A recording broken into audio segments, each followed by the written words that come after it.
In this Nitty-Gritty Primetime Let's Play live stream, we're going to be playing American Mah Jongg at Mahjong Time, and we'll be using the 2024 National Mah Jongg League card. If you have not tried playing at Mahjong Time yet, look for my email in the video description below. I can send you information on their 30-day VIP trial. It's a great place to play, especially because you can practice reading hands at Mahjong Time. No other platform has that capability. So that's the primary reason why I like playing there. A close second, well, really, I think that they're kind of on equal par, I guess is the right term. I like playing at Mahjong Time because it looks the most realistic. And you'll see when we get there if you haven't seen it yet. Today's topic is game theory, mindset. Game theory, mindset. We're not going to go super deep into game theory, but that'll be the jumping off point, and I'll explain what that means when it comes to playing Mahjong. It's basically a way to play the game at a deeper level. And I think it could improve anybody's playing style and outcome. Your win rate. If you want to increase your win rate, you'll want to pay close attention to this presentation. And then, of course, when we do the gameplay with commentary. So thank you for being here, moderators. Thank you for helping monitor the chat. I also want to say thank you again to Terry, who joined as a channel member. Thank you to all my channel members for supporting Mahj Life.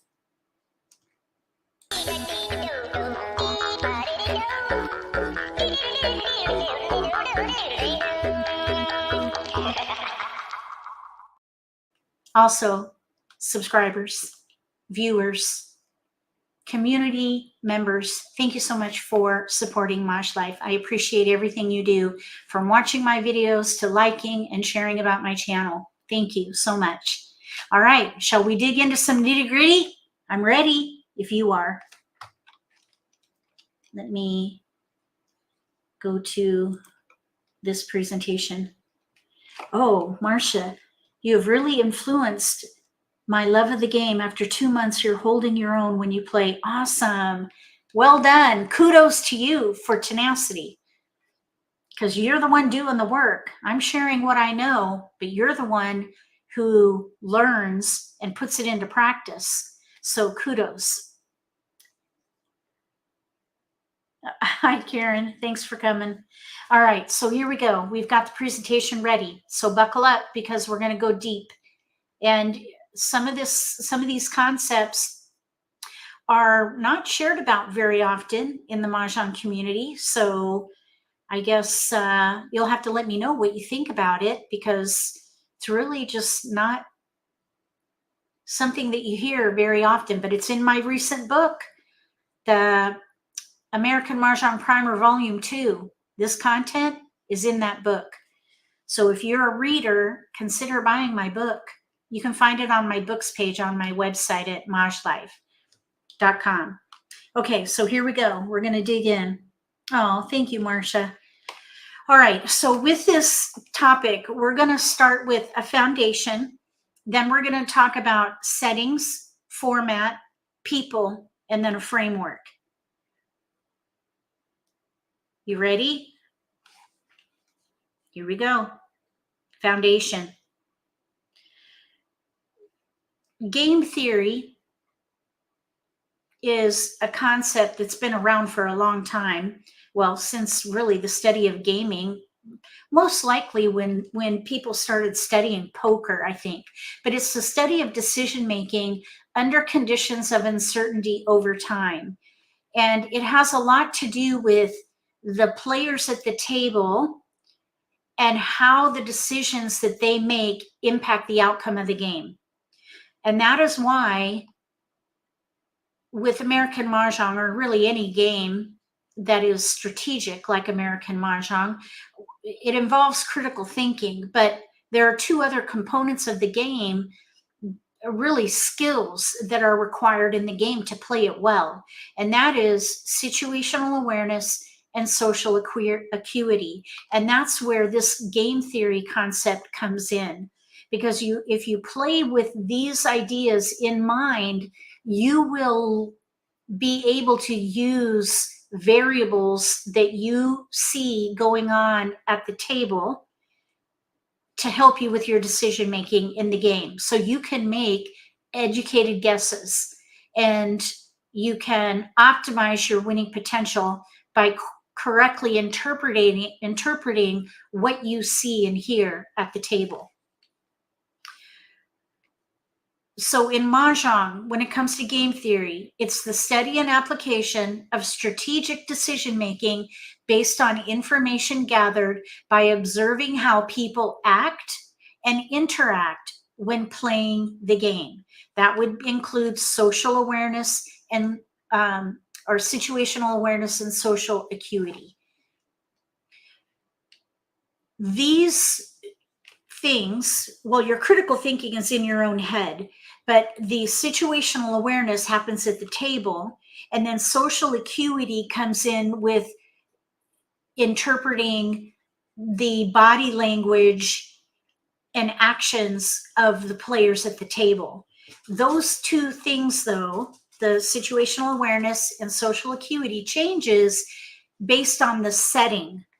The settings would be when you're playing online, for example. It's a little bit different because you can't see your opponents.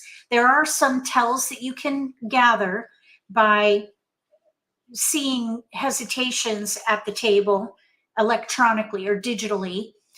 But other than that, it's going to be very difficult unless you're playing a game where you see your opponents in a window online.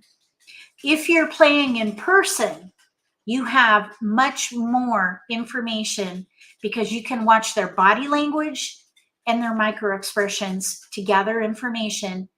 And if you correctly interpret those things, you can use the information to help you make smart decisions about your own hand development. Also, what you need to consider is the format that you're in. So for example, if you're playing socially, people behave differently. They're a little more relaxed and maybe play a game that is a bit more, I suppose, lenient or relaxed in a social setting. So some advanced players, for example, might forgive mistakes made by beginners and things like that. So the social setting will have an impact on, or will have an effect on the way people play the game. Like when I play socially, I don't typically make nitpicky corrections. Anything that actually breaks a rule, I would probably say something. Otherwise, I would let things go. However, when you play competitively, if you play with people who are advanced players and they play competitively, even in a social setting, the gameplay is different. It's much more defensive. And that also applies to playing in tournaments. So you want to think about those things, whether you're playing online or in person, or whether you're playing socially or competitively. Those things are going to change the way the game is played. Let's now talk about the people themselves. There are two things to consider here. First of all, everybody has a personality that makes them unique, and it does blend into, or it does manifest through their playing style. And a person's playing style will change over time as people learn new skills and strategies, especially if they work with a coach. They could be on a shorter learning curve if they're being coached, for example. Somebody could be new to the game and they come and play 1 week, and then 3 weeks later, they're beating the socks off their opponents. They could be coached or getting some special input from somebody who already knows how to play the game. So consider that even though if somebody's new to the game and they're struggling, a couple weeks later, if they get help, they may be doing much better in the game. So their playing style can change over time. Also, players typically adjust their playing style based on who they're playing with, the strength of their hand, and the format of the game. So you've got to think about these things as you gather information while a game is in play so that you can correctly interpret what is happening. So, for example, if I'm playing with all beginners, I'm going to change the way I play. I may play concealed hands, for example. I may try to play harder hands, or maybe a quint with no jokers or something like that. I may force myself to play more difficult games to lengthen the game and allow other people to develop their hand and possibly win, because I want everybody to be encouraged. So I might put a handicap on myself by playing a harder hand. And I know other advanced players will do that as well. The other thing that can change is the strength of your hand. If I have a really strong hand, a really good potential to win in the early game, I'm going to push hard and play to win. But if I have a weak hand in the end game, or maybe the latter part of the middle game, I may switch to defense early, where typically if I have a potential to win, I'll push hard and play to win. So you've got to think about those things when you're trying to interpret or read your opponents at the table. Does anybody have any questions so far on these things? We're going to continue to talk a little bit more about players, but I don't want to go on too far unless if someone has a question.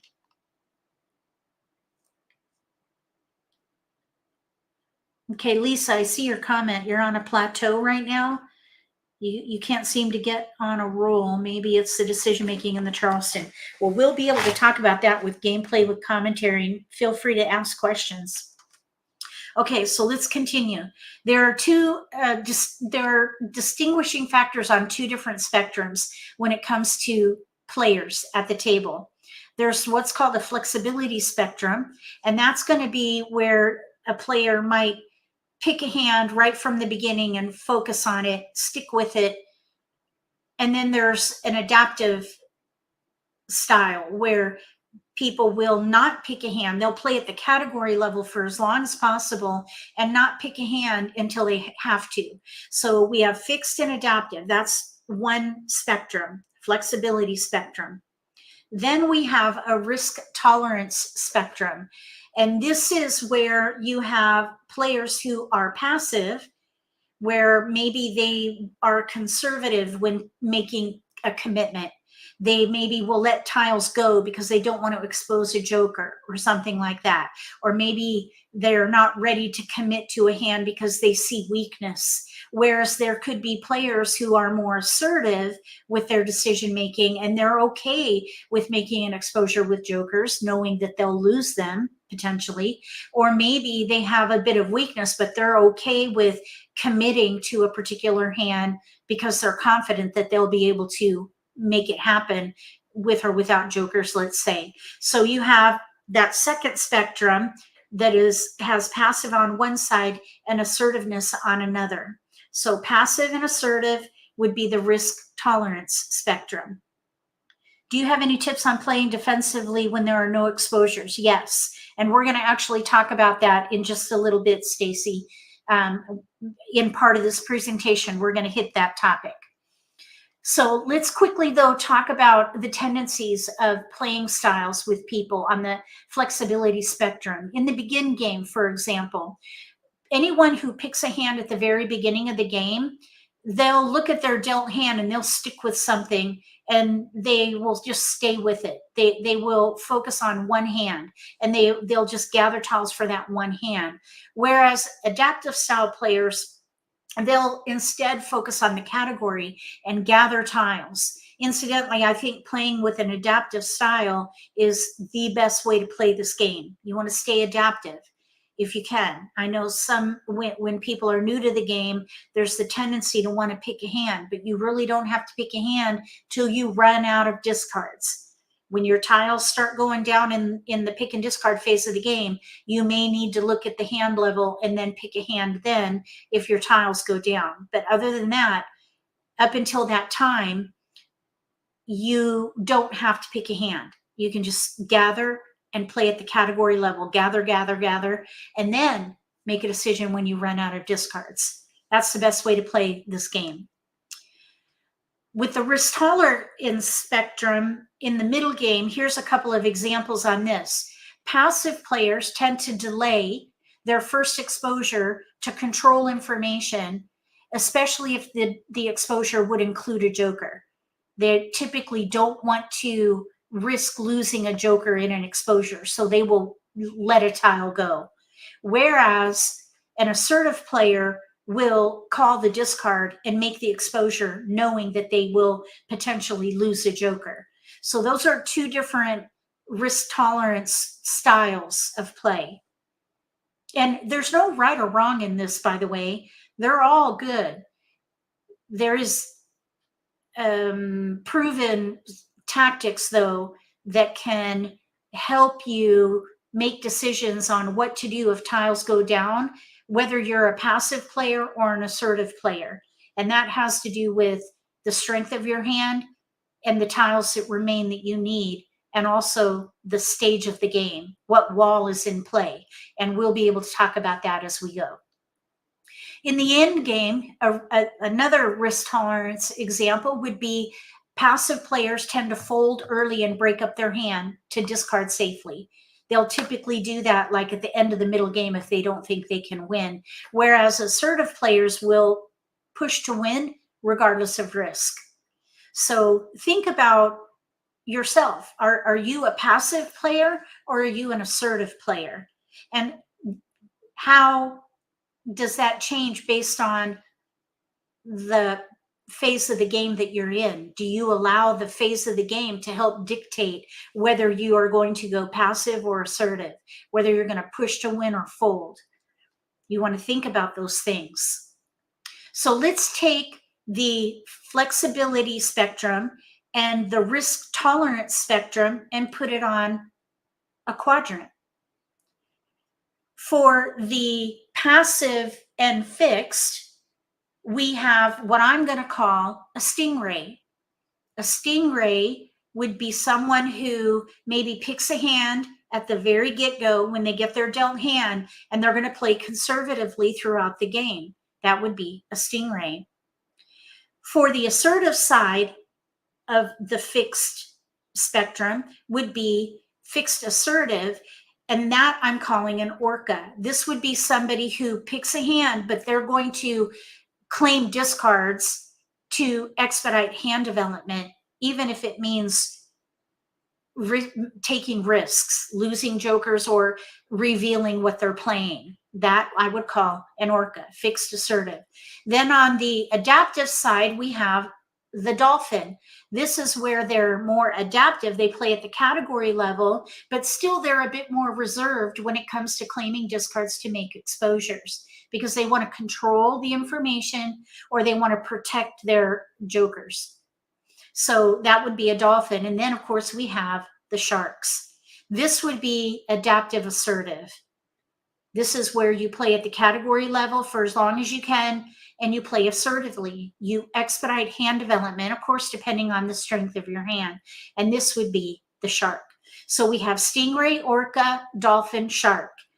And these players all could be at your table at any given time, and it can change. So for example, I might play more like a dolphin if I am playing with a bunch of beginners. But I'm telling you, if I'm playing in a tournament, I'm going to play like a shark. I'm going to be adaptive and assertive, and I will push to win if I feel I have a really good chance of winning that hand. So now, with all that in mind, let's talk about a framework now. When it comes to hand development, you're focused on building your own hand. This is the offense in the game. This is where you are going to choose tactics that can help you with hand development. And I'm going to tell you three. The first one is to optimize. This is where you target multiples in your hand, because American Mah Jongg is a game of multiples.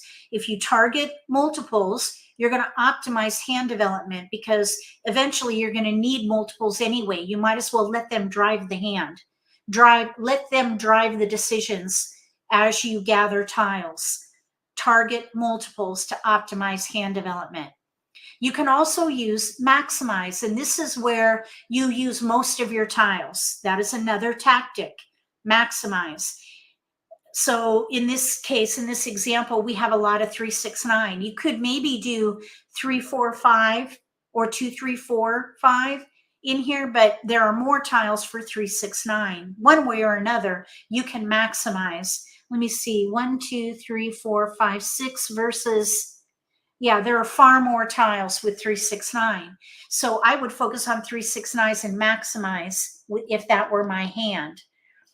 The other tactic is to streamline, and streamlining is when you play consecutive run, because you can use numbers in a range of the 1 through 9 sequence. Because you can go up or down that range, you have a lot of flexibility, and that would be streamlining. And also, when you stack these, optimize, maximize, and streamline, I call that a power play. And it is a very powerful strategy. If you can target multiples, that would be optimize. Use most of your tiles, and that would be maximizing.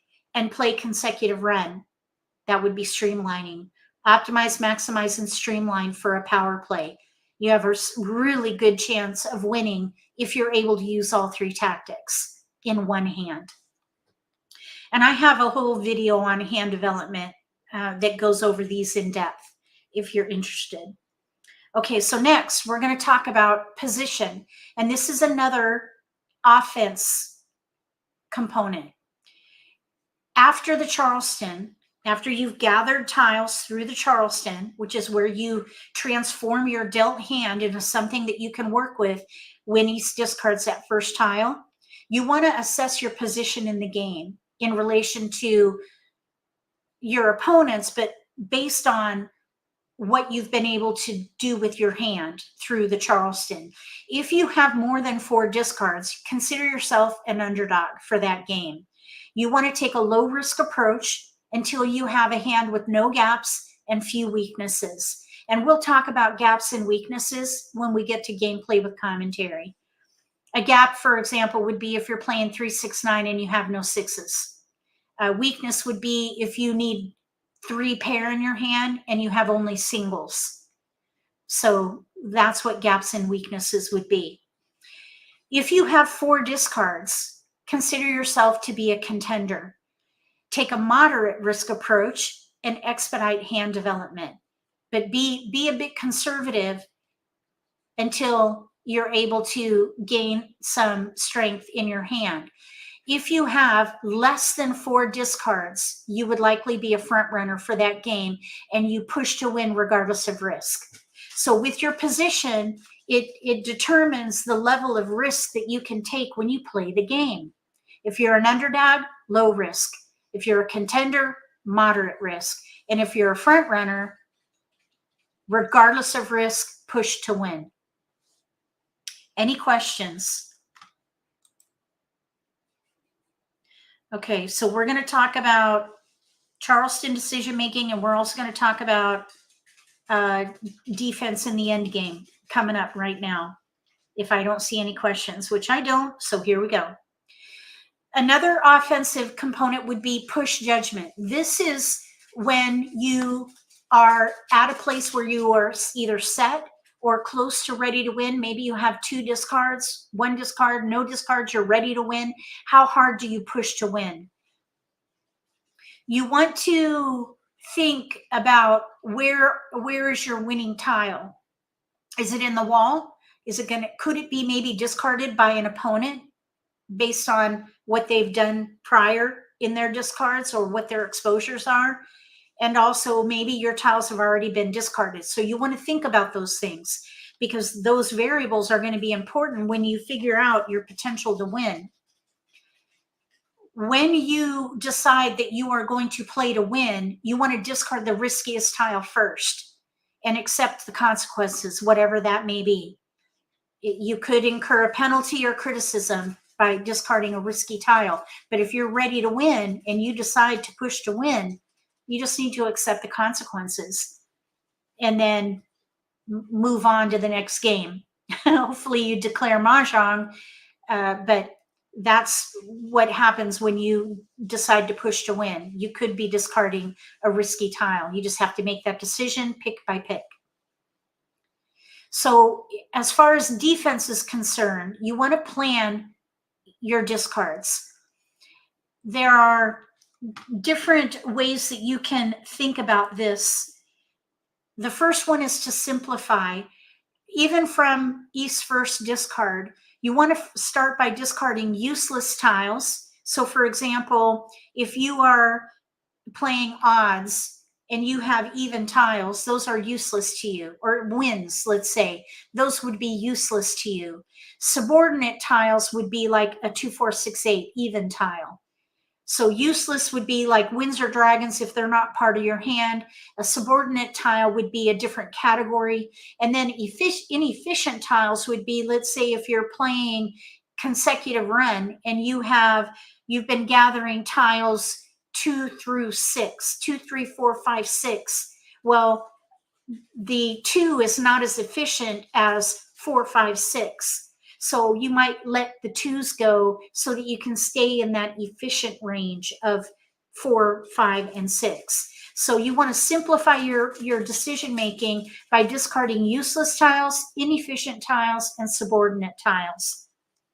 Also, consider inside out, outside in, and joker bait. And that would be optimizing for joker exchange.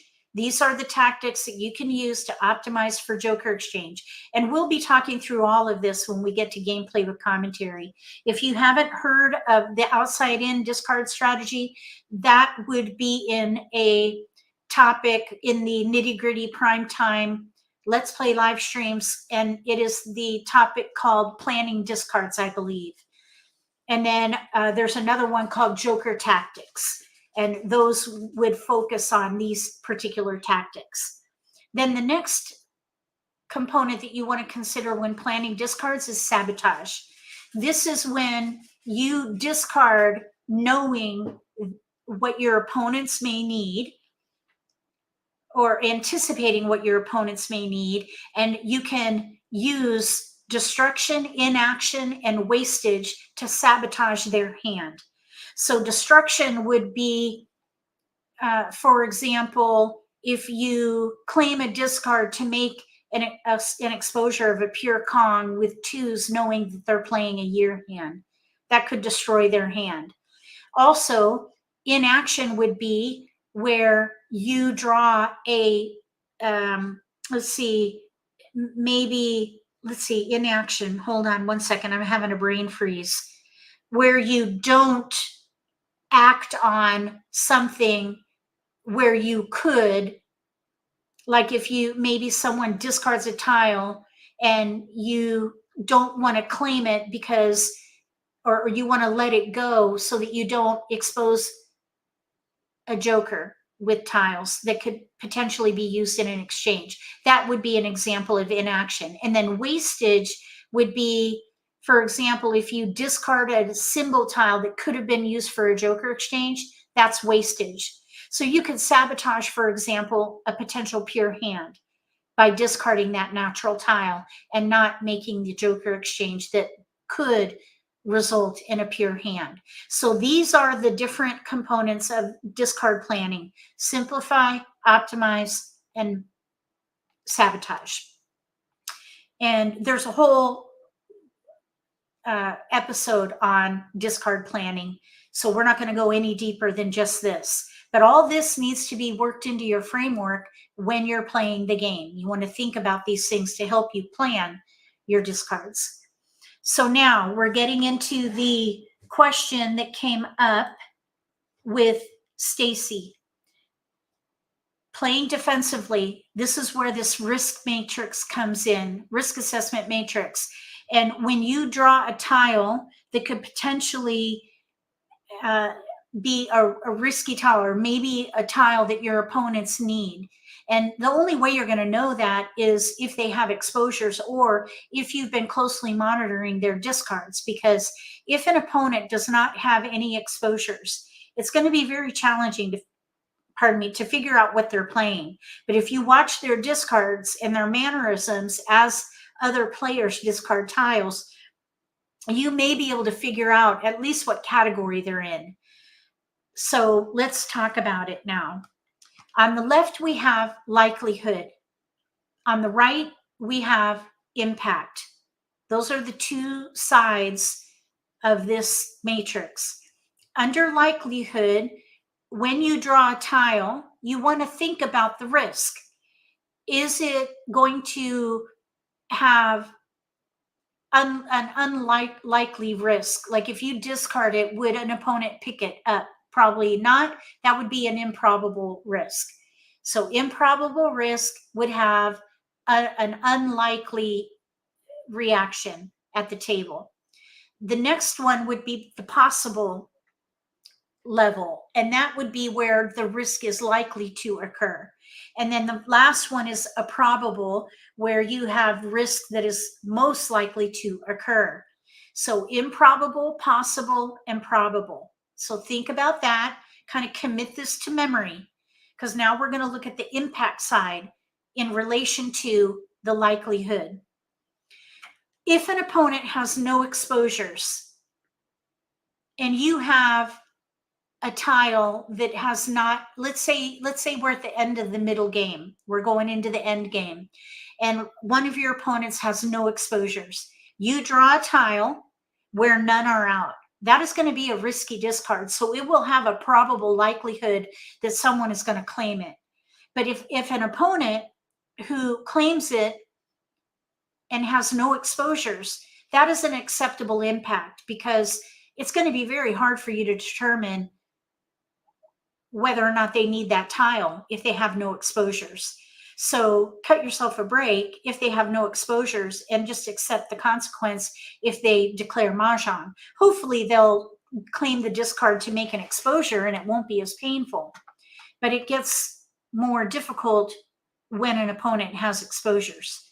So if an opponent has one exposure and you draw a tile that could have risk, that would be a tolerable impact if they have just one exposure. Because again, with one exposure, unless you've been scrutinizing their discards, it's going to be very difficult for you to know what hand they're playing.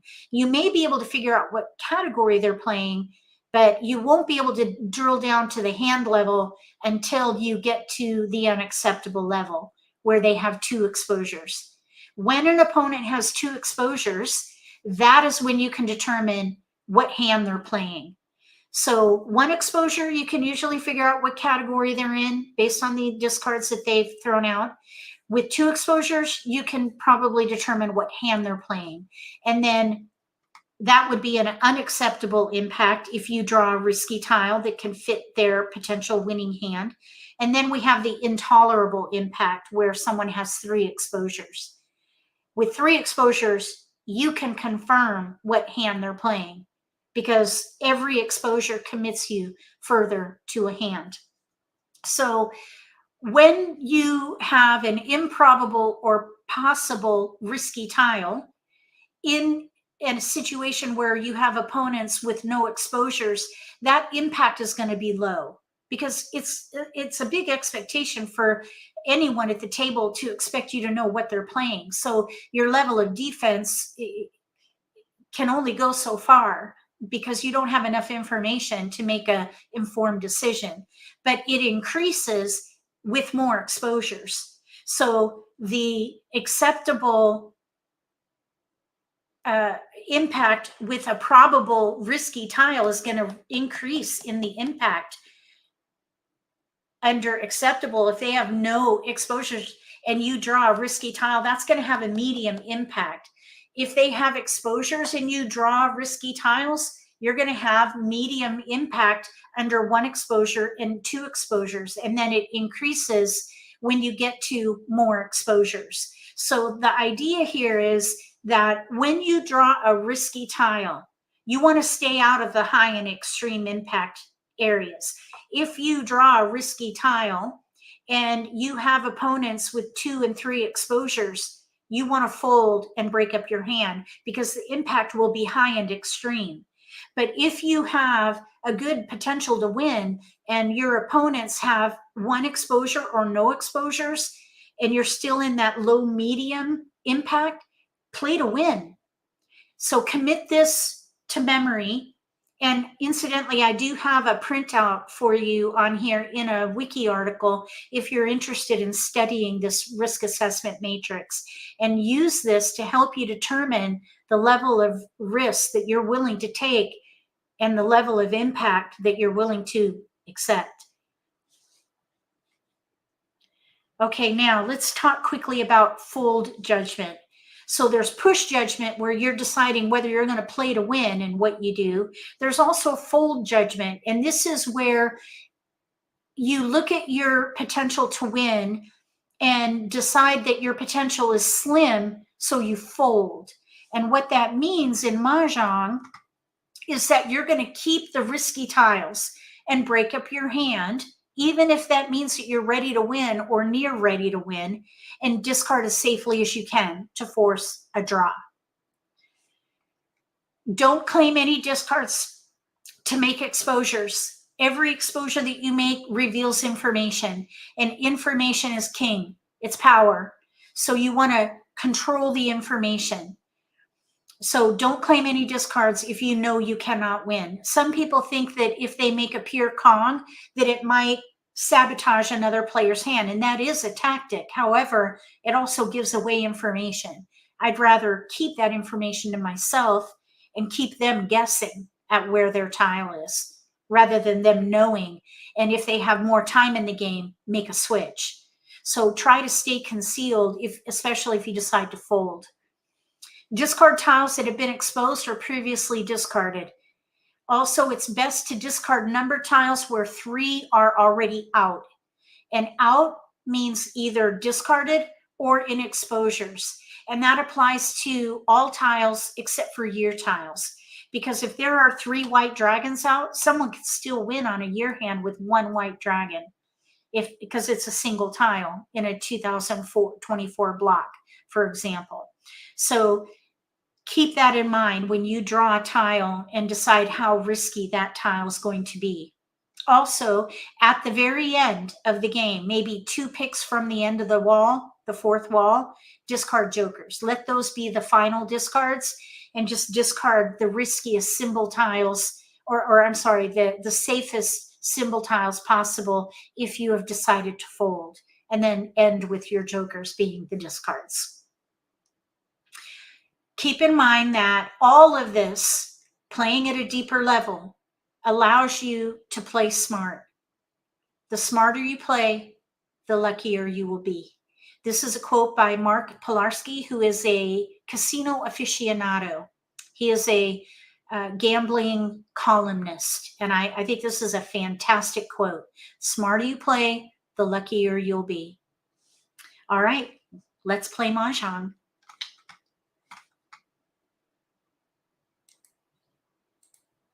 I'm going to go ahead and share my screen, and I'll demonstrate all of these concepts from Charleston decision-making, discard planning, position, risk assessment, push and fold judgment. We're going to talk about all that while we play the game.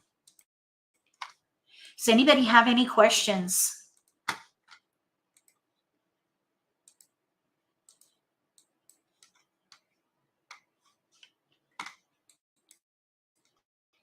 Okay, we'll find a table and play Mahjong. Let's see here. Can you guys hear me and see me?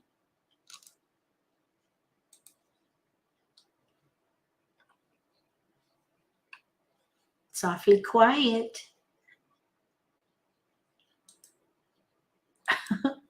Now I'm paranoid here. Let's see.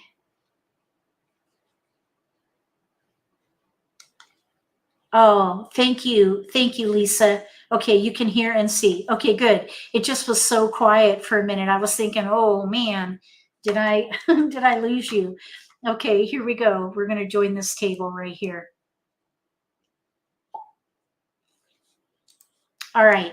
So now we're going to start playing, and I'm going to talk through all of what we just talked about. And we'll just step through it. And then, of course, rewatch the first part of this video. So after you hear the gameplay with commentary, go back and watch the presentation again, and it'll all make sense. And sometimes you could even watch it multiple times so that it sinks in. Okay, here we go. So now we're going to optimize, maximize, and streamline. We're going to try. Right now, we have our multiple is with the north. So we're going to optimize by targeting that. So whatever we play, we're going to try to use that north. So then what I would do is look at what could I use with a pair of norths with the rest of my tiles other than the east, because we don't know yet if we're going to get wins. So I would probably keep maybe the 1, 2, 3, maybe like numbers with sixes here, and then let the rest go because we've got to pass. Maybe we'll put a even number in there. Okay, so we've targeted the north. That would be optimizing. We're maximizing because we're using most of our tiles with northeast, maybe a run. Maybe we can play like numbers. So we are somewhat maximized. It's not ideal at the moment. Okay, so there's a 4.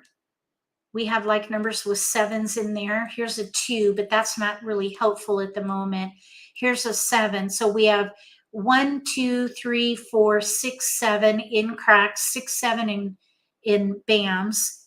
We've got to be able to pass without, I think I would let the east go here, and then probably the 1.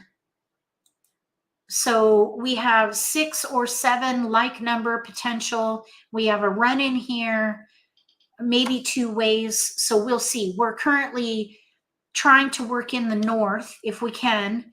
I would break it up at this point, I think, because now we're actually going to be able to maximize and streamline by focusing on 2 through 4. I'm thinking so far we've not seen any other wins. I think I would stick with 3, 4, 2, 3, 4. So I would let go of the 7, the 6, and the north, break it up at this point.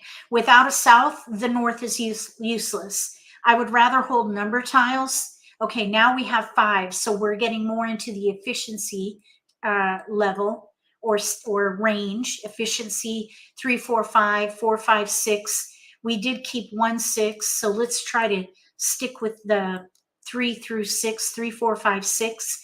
That would be more efficient than 2, 3, 4. We definitely want to keep going. Now, I just gave up the north. So I really don't want to pass another north to that player. So I'm thinking that we can let the 3 BAM go. So we don't give them another north. So now we have a 5, our first multiple. So now we are targeting the 5 dot. We are reassessing by targeting that 5 dot now because that's our only multiple. So we're optimized. We're using most of our tiles for consecutive run, and we're streamlined. So we have a power play now. And we don't even know what hand we're playing. We don't need to know what hand we're playing. We've got 2 through 6. It's a bit long of a range. When I have mixed suits, I try to use 4 numbers in a range around the multiple. And someone just gave us a pair. So we're going to leverage it. Here's 7, BAM, pair. And we have a 5 dot, 4, 5 dot, 6, 7, BAM. There's a hand. BAM! Right there. Okay, so there's 4, 5, 6, 7. Pung, pung, kong, kong. I wouldn't commit yet. We have a lot of discards. We've got 4, 5, 5. I think I would keep the 5 and then continue passing here. This is going to be a little bit risky. Let's see, 4, 5, 4, 5, 6. We have a pair. I want to leverage the 7. So we're optimized, maximized, and streamlined here. Okay, no keepers, which is fine. And because, let's see, 3, 4, 5, that's really not helpful. I probably would keep the white dragon, not pass the white dragon because it's a dual tile. I think I would pass West 3, 5, but I want to wait. There we go. We want to wait and be reactive in the optional. Let your opponent make their offer and then respond. And that way you can be discreet and not seem over anxious about getting tiles. Because if you're too excited, oh, I could do 3. Do you want 3? It might tell people that you're being needy. We don't want to be needy. All right, so now we have 6 discards. So we're going to be an underdog on this one. So that would be our position after the Charleston. We have a hand with no gaps. 4, 5, 6, 7, pung, pung, kong, kong. But we're the dealer, so we had an extra. 5 discards is where we are. We're still an underdog at 5 discards. So I would probably start by discarding the white dragon, and then I would discard the 3s, and then save the 5 for last, because that's an efficient tile, and we might be able to get a joker out of that. So the dragon will go first. White dragon. And this 1 dot is an edge tile. It's on the outside. That's where that outside in discard strategy comes from. That would be a Kong for us, and we're not ready, so we're going to pass. I'm hoping that we might get a 6 crack, but you don't want to make decisions based on hope. You want to make decisions based on fact. The fact is that we have 4, 5, 6, 7, no gaps. So that's our ideal hand. Now here we just developed joker bait, which is another tactic to hopefully get a joker in your hand. 1 dot. 3 crack we have here. So we're just going to hold that and 7 see. characters. Joker bait is typically something that you want to... 3 bamboos. We'll pass. You want to discard your joker bait around 60 tiles. That's the middle of the game. So we have a little ways to go, about 5 more picks or so. Oh, well, here now, though, hold the phone. We have another hand. 2, 3, 4, 5. Pung, pung, kong, kong. We could play 2, 3, 4, 5 instead of 4, 5, 6, 7 and use the 7 bam as joker bait. And I would consider that because the 6 bam is out. We would need to dedicate a joker for that 6 bam, whereas 2, 3, 4, 5, these tiles are not out yet. 4 characters. There's a 2. So that would solidify that for me, and I would use the 7 as joker bait. And at this point, I would let the flower go. Flower. So now we could pung, pung, kong. 8 We need 1 more good pick for this 4 dot, and we'll be set. Right now, we're still a little light with our 4 dot. We've got 2 discards in joker bait. At 81 tiles, I'd say we jumped up to contender. So we were an underdog, but now because we paired up the 2, 3, and we have a joker, we're also playing, oh, look what we just got. We just got the 6. 4, 5, 6, 7. But still, I think 2, 3, 4, 5 is stronger because we could pung the 2, pung the 3, kong the 5. 6 dots. For 4, 5, 6, 7, we could pung the 4, pung the 5, or, oh, we already have a pung of 5s. I think our ability to act on the 2, 3, 4, 5 hand has greater potential. So I would probably discard the 6 bam first since it's out, and then discard the 7 at 60 tiles remaining. So that's a little bit on outside in theory, and then also joker bait. Okay, now here we're going to pung. So I would expedite hand development because we have a hand with no gaps. 6 bamboo. So we're playing to win here. And I would say at this point, we're a front runner now because we now have a block developed. We can pung the 2, kong the 5. We just need 1 good pick for that 4. So I would say we're a front runner now with joker bait plus just 1 discard. Okay, now here, let's see if anybody takes it. Okay, so nobody took it. So I would say we're back down to contender. 8 Because bamboos. if you have joker bait that has potential, you could 2 increase your bamboos. or bump up your position. But if One that joker character. bait has no power, then you need to bump back because you will likely not get a joker there. So I would say we're back to contender until we get a keeper. 8 bamboos. What we need is a 4 dot. If we can get a 6 4 dot bamboos. or a joker, we can bump back up to front runner. We're in the middle of the game, 64 tiles. 2 Our goal, characters. okay, there we go. We're going to pung. Pung. We'll discard the 3. 3 So we have pung, bamboos. pung, and we're exposing 7 more of our dots. tiles. People still won't know what we're playing because we could be playing, for example, 8 the second hand down bamboos. under consecutive run. We could also be playing perhaps, well, the hand we're playing, second hand from the bottom on the 4 right. dots. Okay, that's our tile, but we're not ready. We need a joker. Okay, so let's let the dragon go. So we're gonna Dragon. need the other 4s or another joker, depending on how this goes. South wind. So we're at 58 tiles. I would say we're a contender until we get another keeper. We need really a 4 dot or a joker. And one other thing that is a bit of a hindrance at the moment is nobody has exposures.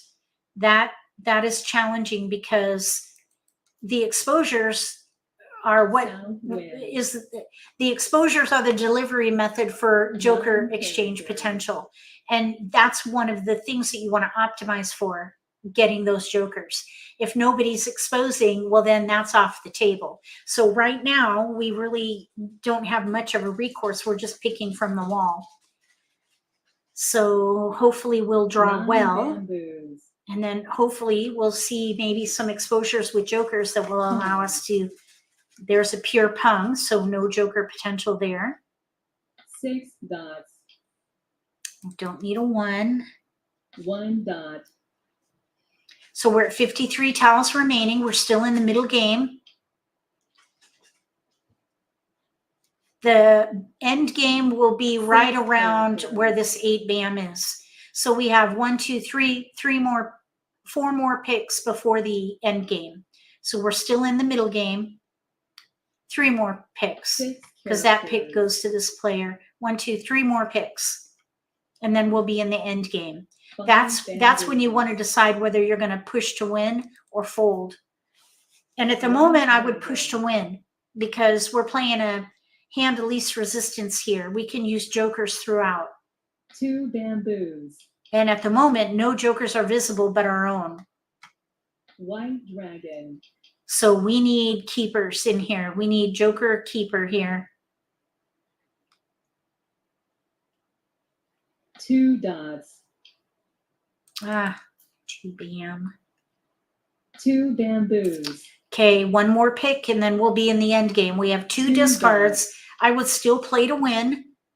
If you have 3 or fewer discards bamboos. going into the end game, depending on how many of your tiles are out, right now only 1 is out, I would say push to win. 7 characters. If you have more discards than that, you might fold, 5 especially if you have tiles out. The 7 bam, 7 it appeared bamboos. nobody wants the 7 bams. So although there was a hesitation there on that 7, did you see that? That is a hesitation. That's a tell. 5 bamboos. So I think this player on the left might have 7s. We probably, let's see, 2 7s are 7 out. dots. A joker. Doesn't matter because now we're set. 7 We're playing to bamboos. win. Oh yeah, there's no hesitation there on that 7. Red dragon. Okay, so now we're ready to Kong. So we play to win. We're in the end game. And regardless of risk, we're going to go for 3 it, characters. especially because the impact is going to be acceptable. We have only 1 player with 1 exposure. 1 bamboo. So discarding anything risky is going to be acceptable. I'm hoping that we won't. Oh, okay, another pure pung over here. North wind. I'm kind of hoping a 5 dot goes down or we draw 1 so we don't expose a 4 dot with jokers. We would only be risking 3 one dots. joker though, because there's already a 4 dot out. Oh, no. We would be risking 2. No, just 1. Because there's only 4. 4. 4 characters. Okay, here we go. There we go. All right, now we're ready to win. 7 bamboos. Ready to win on a 4 dot or a 5 dot. So we're on a Red double dragon. weight, which means that we have a really good potential to win. I'd say we're a front runner. We're ready to win on a double weight. White So we have a dragon. strong weight. And we're semi-stealth mode. People will not know what we're playing. They may be able to figure it out with 1 or 2 hands, 4 maybe bamboos. even our suit. But at the moment, 7 they're dots. going to probably rely on what is out in the discards. And maybe we'll see a 4 7 dot. dots. Because a 4 dot went down and nobody took it, they might think North it's wind. safe. The 5 dot is an unseen tile, so we might not see the 5 dot. 6 dots. Anytime there's a hesitation in the end game on a discard, 5 bamboos. many times that discard is going to be an unseen tile, Red because dragon. that player is hesitating to discard something risky. So anytime there's that big hesitation, you might expect to see an unseen or risky tile come out. Like right now. Red dragon. No, that's not a risky tile. There are 3 out.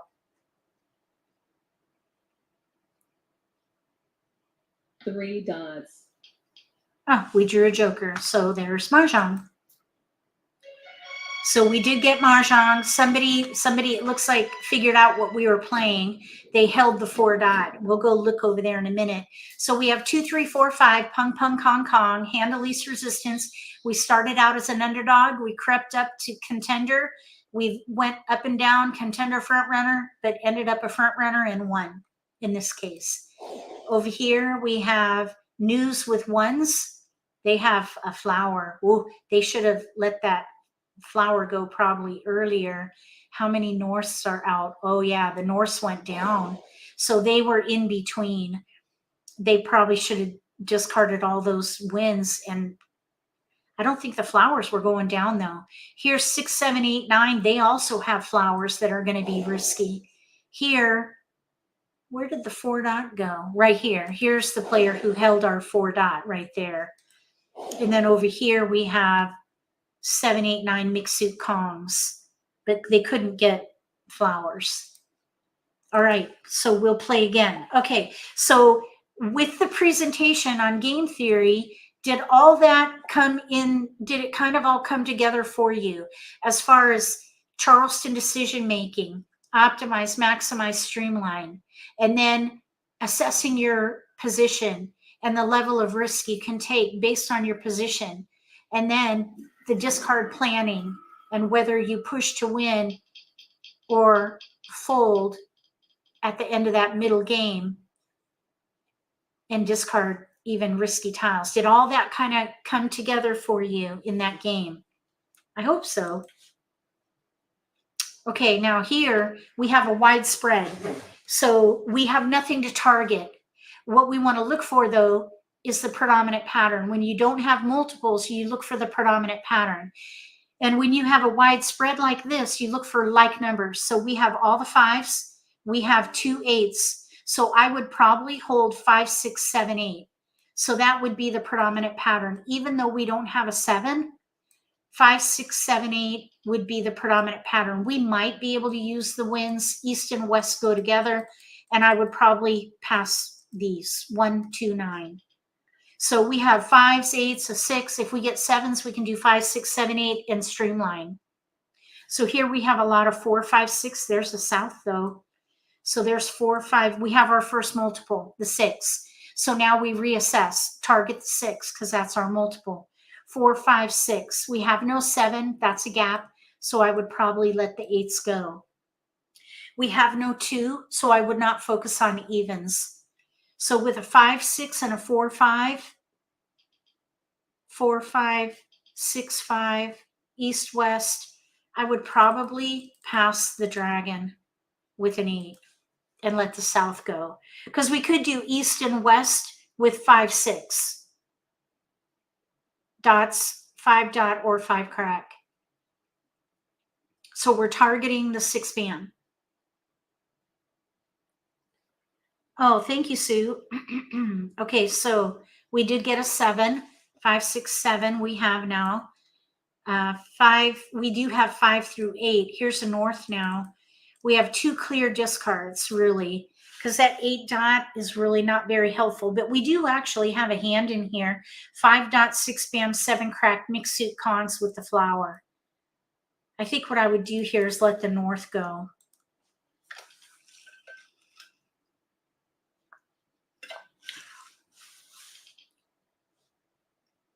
4, 5, 6, 7 is what we're gathering. All around the 6. We're gathering to support the 6. So we're optimized, maximized, and streamlined. This is another power play.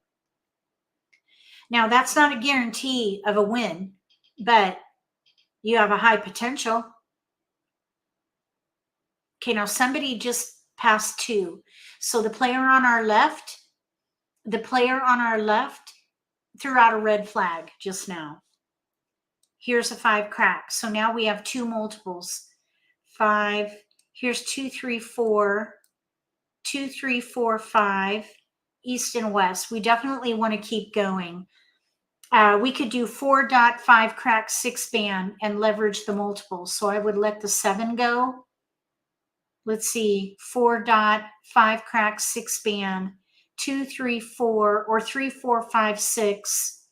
So east 7, I probably would let the 2 go and try to stay in 3, 4, 5, 6. Because 2 through 6 is too long of a range. You want 4 numbers in a range around your multiple. 3, 4, 5, 6. If we kept the 2, we'd be doing 2, 3, 4, 5. So the 2 is really useless. So, or it's redundant, I guess. Or, oh, here we go. Here's a 4 dot. So 4 dot, 5 crack, 6 band, mixed suit Kongs. That would probably be what I would focus on. And we're going across. So we have 3, 4, 5, 6, or 4 dot, 5 crack, 6 band. Let's let the 5 dot go then. Because we could do 3, 4, 5, 6, pung, pung, kong, kong.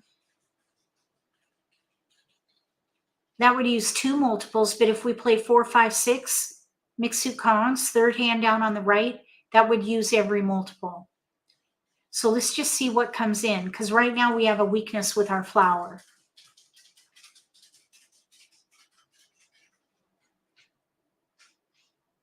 Okay, north and south. We're passing right. I would not be distracted by north-south. They're singles, super weak at the moment. I mean, we could have done maybe north and south with 5, 6, but the north and south need to be pungs and we have only 1. I would rather leverage all the multiples, 4 dot, 5 crack, 6 band. Or maybe do 3, 4, 5, 6, pung, pung, kong, kong, and use the 5 crack as joker bait.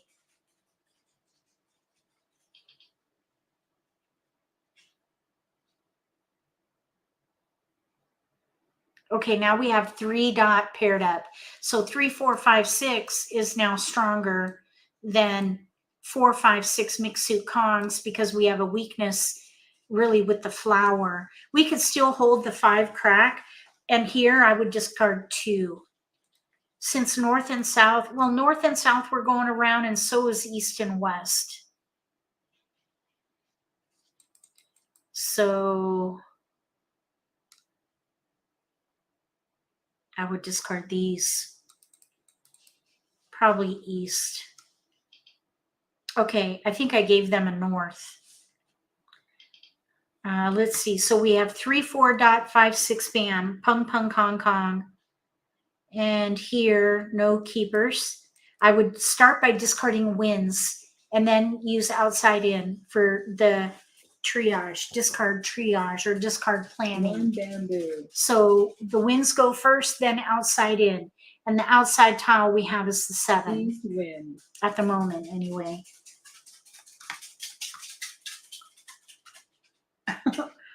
Riley. 1 dot. Oh, he wants, oh, joker bait. All right.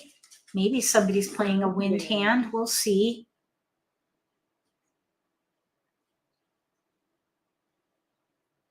Oh, Riley. Riley's going to be running around until I let him or open that back door. Darn it. 5 dots. We don't have a doggy door. Oh, well. 7 Well. dots. Oh, 7 dot. Take it with a joker. Take it. Take it. Doggone. Shoot. Somebody had a 7 dot. Shoot. All right. 2 Well, characters. we're going to let it go right now. There's another hesitation. So this 4 7 band, dots. that's in our range. Riley. Oh, he's pistol. 7 dots. There it is. They're going to switch their hand. Okay, 4 now. bamboos. Okay, 4 bam. Nobody wants it. I think I would let it go. 3 characters. Nobody wanted the 2 either. Let's see. Wait. This 2 is a year tile. I would let it go. 2 bamboos. I'm not playing year tiles. They go first. Sabotage the big year hand. 6 dots.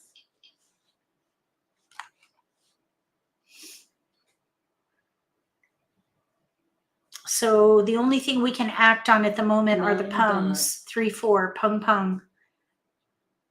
3 characters. Oh, joker beat. But that was discarded and nobody wanted it. So 4, 5, 6, 3, 4. Let's let it go.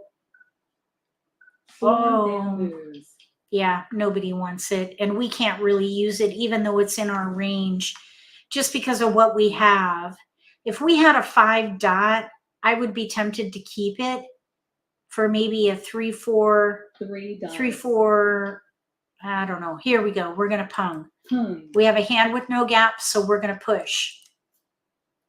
4 bamboos. So this 5 crack is joker bait. The flower can go next. Because we're doing 3, 4, 5, 6, pung, pung, kong, kong. That was our tile. We need to kong that. So we're going to need a joker there. 3 bamboos. So we want to keep an eye on 5 bams. North wind. Another flower. It's too late, actually, because we're already committed with a 3 dot pung.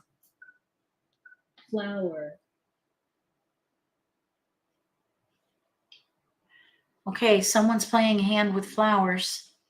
8 characters. Or maybe they're considering it. 2 bamboos.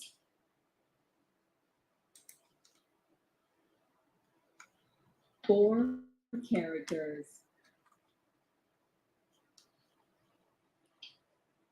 Okay, flower will go next. Flower.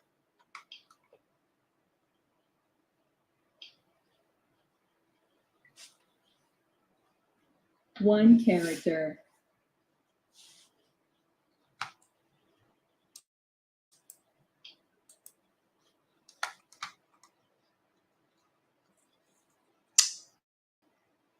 Nine bamboos. So it looks like, let's see, we have a north, south, east. Somebody might be playing winds. 1 character. We'll let the 1 dot go here. 1 dot. That's an edge tile, outside tile. The 8 bam is an outside 5 tile. bamboos. There goes another 5 bam. So at this point, I would be looking for an opportunity to hold 9 6 cracks bamboos. and switch from 3, 4 dot to 5, 6 crack. Because there are 2 5 dots out, then we can use the 6 8 bam as dots. joker bait. So a 6 crack would be an ideal pick for us. I would say we're an underdog on this one. We have 5 discards at the moment. Okay, now we need to let this 8 bam go. They could be playing like numbers. White dragon. Big hesitation there. Pung. Oh, look at the jokers there. That's a red flag or a White tell. dragon. That tells me that they're playing to win. If they're willing to risk 2 jokers at an exposure, Pung. we're in the middle of the game. That's pretty risky. So this player across from us One is playing dragon. like number. Wait a minute. Oh man, they're waiting One on a dragon. pair. They are waiting on a pair. They did not do the joker exchange. Green dragon. They may need that 8 bam. We may fold. Flower. Did you see that they just discarded that white dragon? They could have done a joker exchange, but they didn't. Now that might have been a mistake, but it could also indicate that they're waiting on a pair. Flower. Let's see, 8 Kong.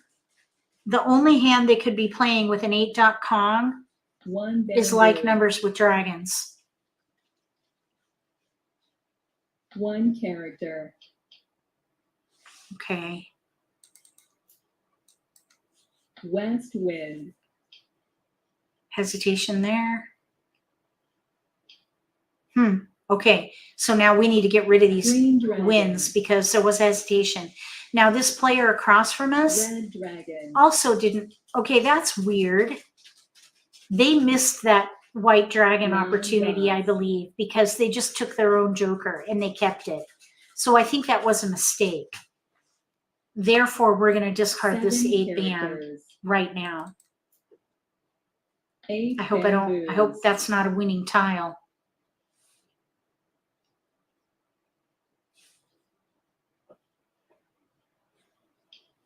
So this is where situational, this is an example of 8 situational bamboos. awareness and watching what is going on at the table. Because of that joker exchange with their own joker, that told me that they're not 6 waiting for a bamboos. pair because they missed that joker exchange opportunity there. We have to pass. So by watching what people are doing at the table, you can use that information to help you with your discard planning and your 7 push-fold characters. judgment. West wind. Okay, now with a Pung of Dragons, they don't need wins, and the player on our left is discarding 8 wins. characters. So I'm wondering if maybe someone is playing a news hand, like numbers with news, and maybe they already 2 have bamboos. what they need with news and they have jokers. That's why you might see that hesitation on these 7 wins, characters. because the only player who would be in wins would be the Win. player on our left, and they already discarded wins. You see all these hesitations on wins? 4 dots. We might as well Pung, Pung. because if we get jokers, we can still pull it out. South wind. Right now, there's only one joker up for grabs, and there's still no 6 cracks out. 9 characters. Let's see how many 8 bams are. 2 8 bams are out. They need 8 cracks also, but I see 9 dots. 2 8 cracks. Huh. Red dragon. Flower. Okay, we're going into the end game after this round of picking. 5 dots. And let's see, we have these 2 tiles should be safe. There are 2 of each out. So these would be improbable likelihood of 2 risk. dots. If you think about that matrix, the risk assessment matrix. Pung. Okay, so they're playing a year hand. 2, 1 but they're playing the character. first year hand. Pung of Dragons with a Pung of 2s. 5 dots. They're playing the first year hand. And the 2 bam, they have a 4 bam in front of them, so they're playing 2 4 crack. So a 2 4 crack is going to be risky. 8s are going to be risky. We're going into the end game 3 after this pick. characters. Okay, now that 3 crack is going to be a good safe tile for later. No 7 bams are out, so we're going to let that go. 7 bamboos. I'm still holding the 5 crack in case we get a 6 crack. There are still no 6 dragon. cracks out. Oh, they got their 3 joker. dots. Okay, so they just got a joker. 9 characters.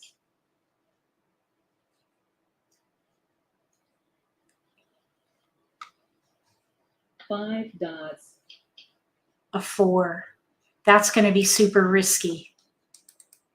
I think we need to fold 1 dot. because I know they're playing two dot white dragon, 2-4 Flower. crack Kongs, and they just got a joker.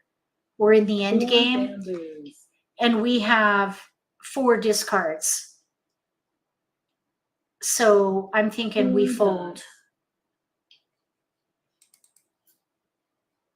East wind. Oh, that was weird. South wind. Winds are going down. This player on our left, I bet you they were trying 2 to play dots. a wind hand. So now, as far as 3 safety, bamboos. nobody wanted the 7. 7 I think bamboos. that's our hierarchy here, or our priority. 5 bam, nobody 3 wanted. bamboos. 6 bam was discarded, nobody wanted it. 3 crack, 3 are out. 4 This characters. 5 crack, none are out. So that's going to be a little bit risky until we see one. Mahjong. Yep, there it is. Yep, I was not going to throw that. 2 4 and cracks. Okay. They're ready to win, though. I would probably play to win also. I don't blame them. But that's where you have to accept the consequences if you're playing to win. They're ready to win, and this other player was ready to win, and they took a chance. Over here, there's the wins right there. Our news concealed with 6s. So they had our 6 crack over there. All right, let's play again. Ooh, let's jump here. We made it. We got in. All right. All right. Here we go. Let's get a nice strong deal this time, okay? Come on now. All right, we have a multiple. 9 bam. That's where we start. 9 bam. With a 9 bam and the rest of our tiles, we could do something consecutive, 6, 7, 8, 9. But I also see in here some 3, 6, 9. There is some 3, 6, 9 potential. So I would hold the 3s too. I would hold the 3s also. So let's pass 1 bam, 4 with a 2. We're going to focus on the 9s, so we don't need these little numbers.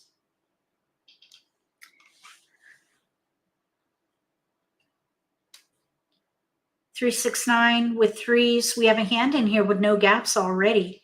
Second hand down under 3, 6, 9. There's a 3 dot. I would focus on 3, 6, 9. So let's pass the 7 with a 5. So 3, 6, 9 of some kind, maybe the second hand down, single pair pung with pungs. We need a flower. That would be the only, or we really have 3 weaknesses at the moment. Okay, so we're going to hold every 3, 6, 9. We really don't need to pick a hand till we run out of discards. Let's do 7 with a 2.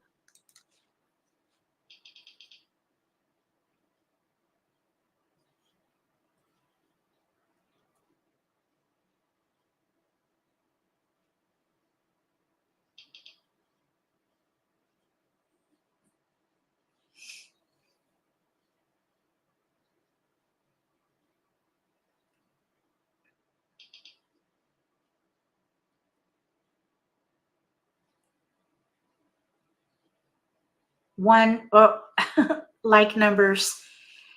Oh, that's risky. That is super risky. You know what? The risk though that you take should be relative to the transformation of your dealt hand. If someone has a really good transformation and they're willing to take on the risk of something like that, so be it.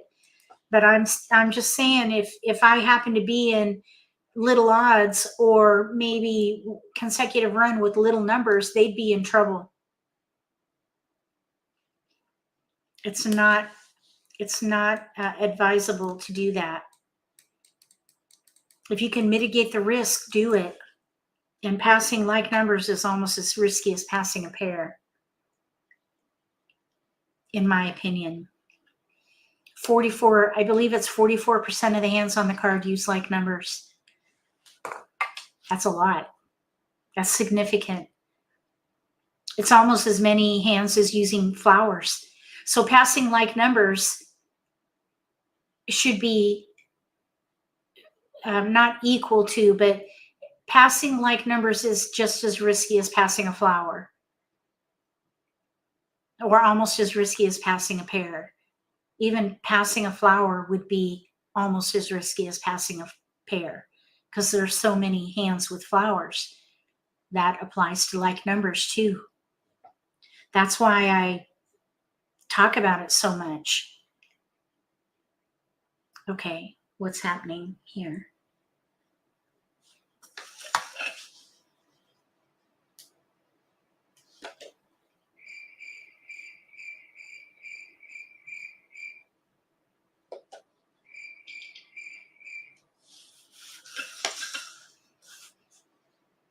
No keepers. That's okay. We can play this forward here.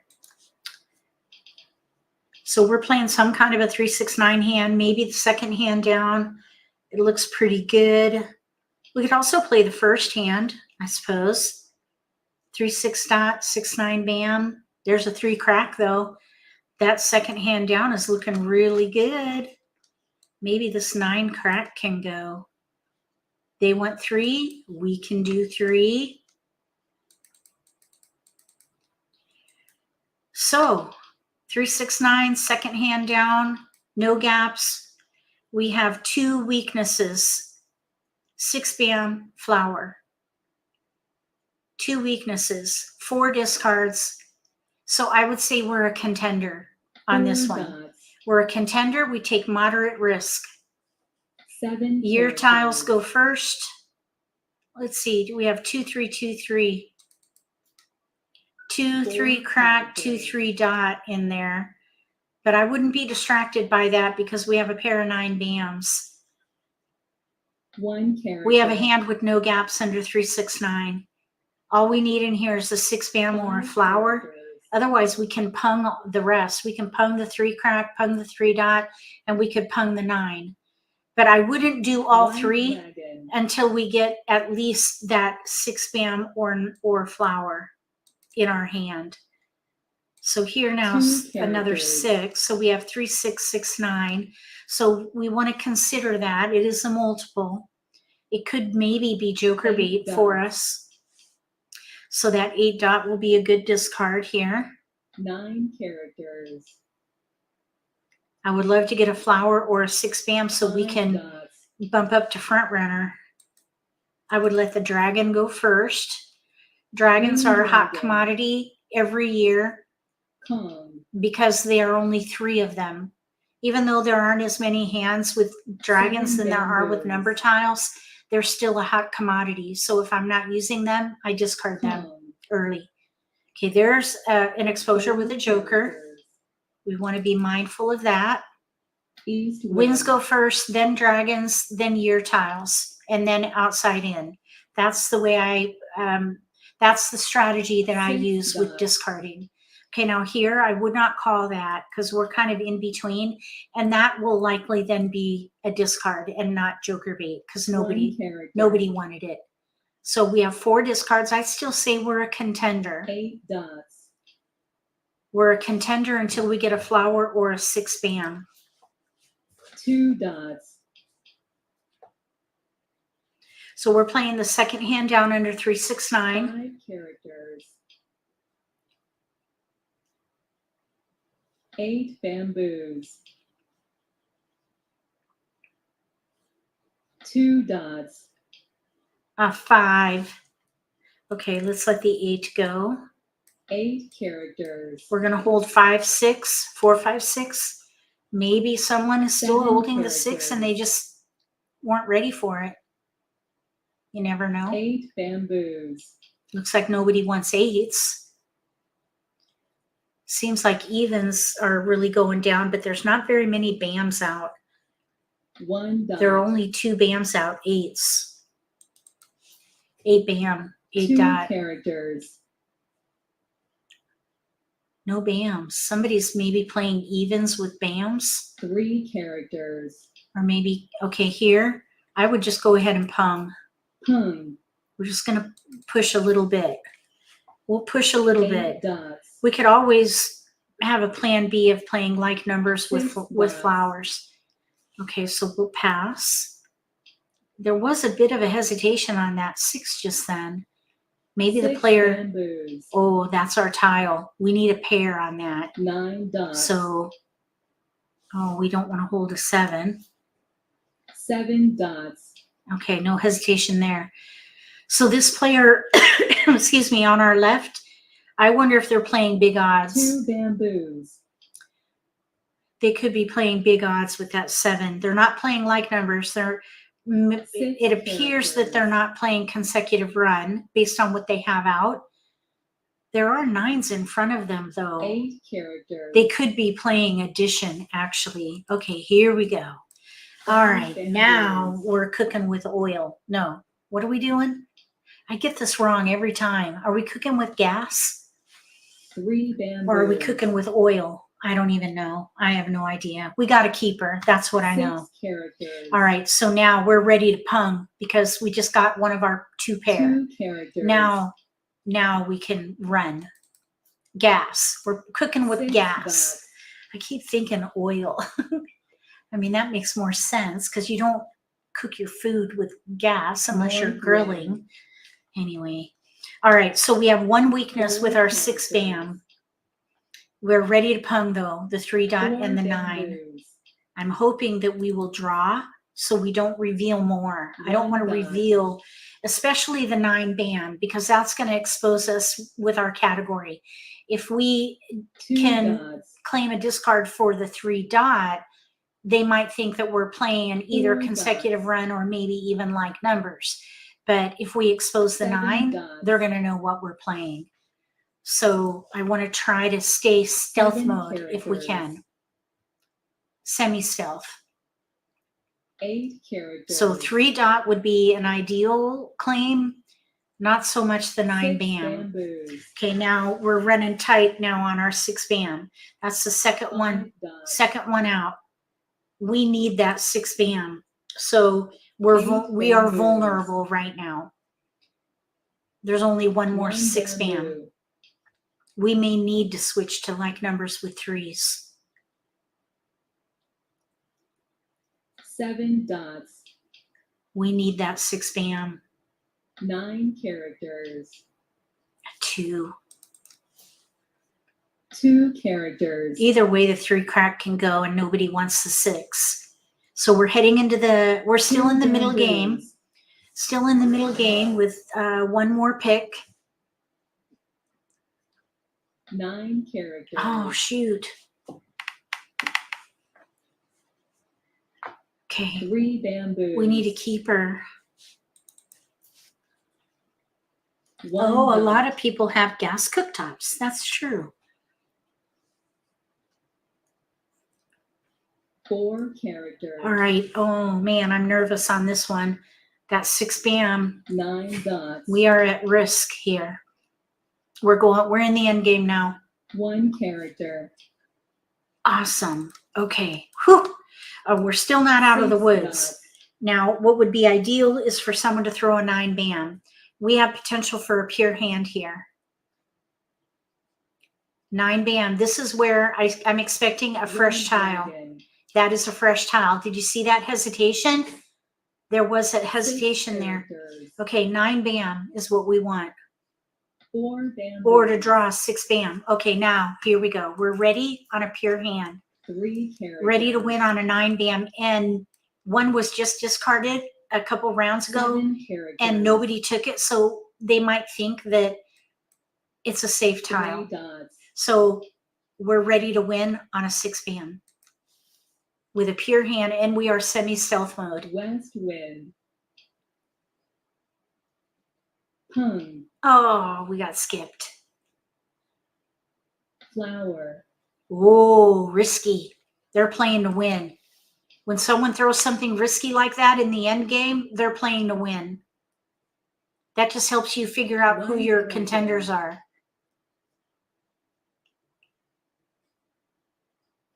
6 characters. Oh, I thought that was it. 4 bamboos. Okay, so there's still one more 6 bam. 9 bamboos. And the player on our, oh, we're good there. We'll pass. And that, by the way, was an unseen tile. So they're throwing another risky tile. Flower. Another risky tile. Although a flower was just thrown, so they knew it was probably safe since nobody took it. 4 dots. Okay, we can throw that. This 8 player on dots. our left threw 2 6 bam, so if they draw a 6 bam, oh darn. Shoot, our tile was in the wall. Ah, darn it. News with flowers. Well done. I'm sad. East and West, news with dragons, but their winds were going down, or they're over here, right over here. And then over here we have, they, I think, were trying for addition, but they did not have flowers. All right, we'll play again. Oh man, we got ready on a pure hand. That would have been sweet. Our tile was in the wall.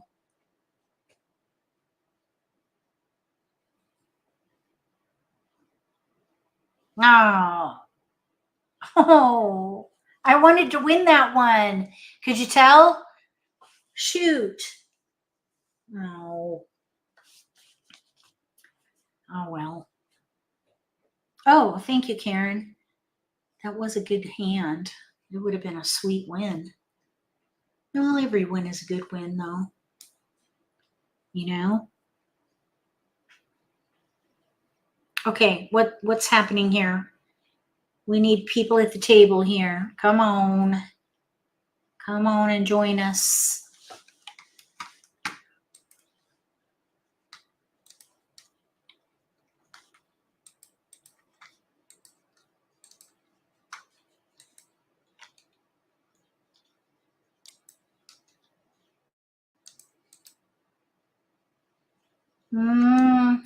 Oh, here we go. Got a little action going here now. One more at the table.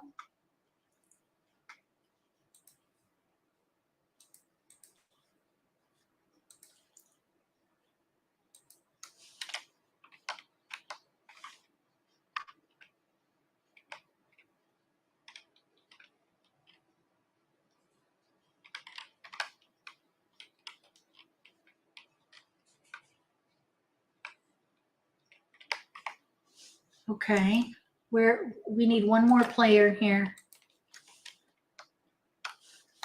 Here we go. That wasn't too bad of a wait, really. All right, let's hope for a nice strong deal.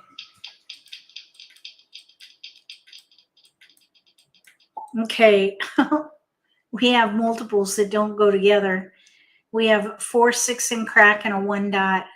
Oh my goodness. Okay, I would focus on probably 4, 5, 6, 7. Although it's really not gelling at the moment, but it would leverage 2 multiples maybe. So I would break up the 1. Okay, so we've got another power play. Even though it's not quite gelling, we're targeting the multiples, so we're optimized, we're maximized where we're using most of our tiles, and we're streamlined in consecutive run. That's the power play. 4, 6, it would be ideal to get a 5 crack. 4, 5, 6, 7, we could use both of those multiples. It would also work if we could get a 2, 8 for 2, 4, 6, 8, but then we wouldn't be streamlined. So let's just see. Let's just see what happens. An 8. We got an 8. Okay, so I would keep it 8 dot. So we have 1 dot green. So we have 2 clear discards. I would not pass like numbers. No, I would not. So then I look for isolated tiles. Really, this 5 dot would be isolated. I would probably do the 1 crack. At least it's a different suit. So now we have 4, 6, 7, 8 really is the predominant pattern here. There's another 8, no 2, so I would not be tempted to play. I would not be tempted to play evens here. We have a lot of 7, 8, 6, 7, 8, 6, 7 crack, 7, 8. We have 6, 7, 6, 7, 8. I'd break up the 4. 6, 7 cracks, 6, 7 bam, 8 dot pair concealed. So I think I would probably let this 8 or 7 dot go. Okay, so we're focusing on 6, 7, 8. We still have a power play here. Okay, now here's an 8 bam, and look at all the 4s. Oh my gosh. Okay, 1, yes, we want to keep going for sure, but we're going to have to make some choices here. Let's see, we have 6, 7 crack, 6, 7, 6, 7, 8, 6, 7, 8, 5, 6, 7, 8, 6, 7, 8, 4, 8 dot. It's not gelling. 4, 6, 8, no 2. I mean, we do have some potential for this 2, 4, 6, 8 hand, but we have no 2 bams, what we would need. 4 crack, no, it's not working. This is a challenging one. We have a hand in here with no gaps, 6, 7, 6, 7, 8 concealed. So that's what I'm looking at the moment. Let's see, with a 9, that's really not going to be helpful in that suit with our 6 crack pair, and we have no 3s. Look at this. Oh my gosh. Okay, so let's see here. Let's do a 1, 9 in case the evens come in. The evens have been trickling through, but not at the right time. Okay, so now we have 1. We have no flower, Smith. I wouldn't play a gap hand like that. If you have a gap and it's a flower, don't do it. That is super risky. I would not consider that. Yeah. Okay, so there's a pung of. So what I would consider though is maybe a quint. So if we have 6, 7 bam, 6, 7 crack with an 8 dot, that might work for the concealed hand. If we were to play the quint and leverage that 4, there's a 6. We did get a 2. You need to hear that a lot. Yep, don't play a gap hand. Try not, avoid it at all cost. Avoid the dreaded gap hand, please. Okay, we want 3. We have a hand with no gaps, 6, 7, 6, 7, 8, concealed. And here we can pass south. The 4, 6 is really not helpful, but unless we get a 5 crack. If we get a 5 crack, we can switch to 4, 5, 6, 7, but we don't have, let's see, we got the 8 bam, 3, 4, this 3 can go. Let's just keep the 4 for a minute in case we get a 5 crack. That's a big if. That would be another gap hand. We have a hand in here with no gaps, 6, 7, 6, 7, 8. It's weak, and we need that 8 dot. But that's okay. Now, someone else, I think, has an 8 dot besides us. So somebody might have an 8 dot. White dragon. Okay, so let's let this go. West wind.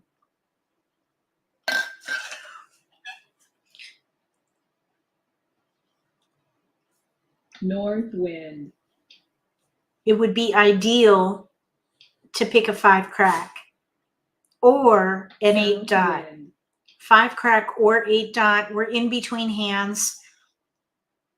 Second hand from the bottom on the red left, dragon, a flower. Let's let the 4 go. 4 bamboos, Let's see now. So 4, 6, no 5, but we have a flower. north wind, We can hold the flower for a little bit. If we 2 had the flower characters, during the Charleston, that addition hand would have been sweet 3 characters, because we had the ones.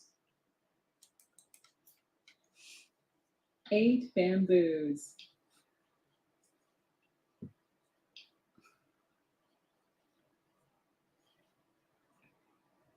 1 character,